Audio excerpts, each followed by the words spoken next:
On Sunday, March 7th, 1965, exactly 56 years ago today, Reverend Hosea Williams and 25-year-old John Lewis walked side by side as they led some 600 black men, women, and children on a march for voting rights from Brown Chapel in Selma, Alabama, to the state capitol in Montgomery. Only they never made it to Montgomery. In fact, they were just about a mile into their 54-mile march, just over the Edmund Pettus Bridge, when a line of Alabama state troopers advanced on Lewis and the peaceful marchers with billy clubs, tear gas, and horses. The cracks of those clubs, the shrieking of those marchers were not just heard in the moment. They were heard nationwide later that night when ABC interrupted its broadcast of Judgment at Nuremberg to show footage of the horror, a horror that proved pivotal in the civil rights movement. A week later, urging passage of the Voting Rights Act, President Lyndon Johnson said this before a joint session of Congress.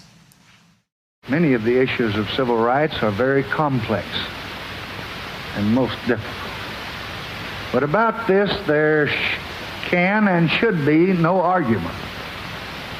Every American citizen must have an equal right to vote. What happened in Selma is part of a far larger movement which reaches into every section and state of America. It is the effort of American Negroes to secure for themselves the full blessings of American life. Their cause must be our cause too. 5 months after Bloody Sunday, President Johnson signed the Voting Rights Act of 1965 into law. But today, the full blessings of American life extolled by President Johnson remain elusive for African Americans.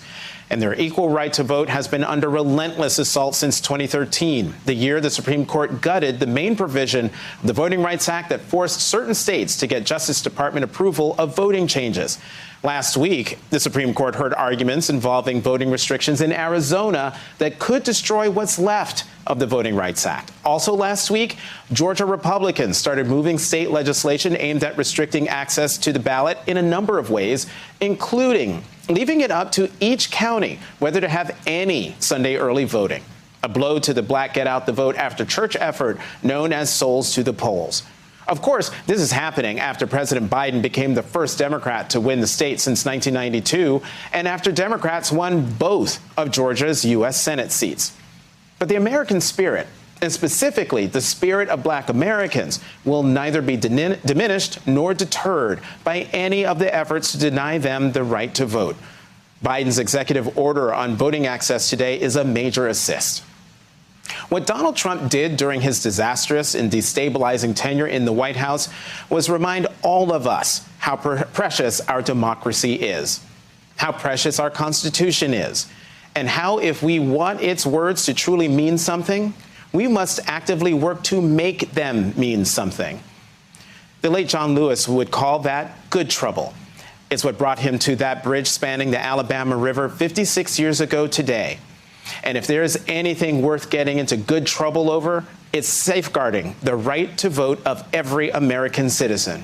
Blacks, students, essential workers, the elderly, rural voters, all of us.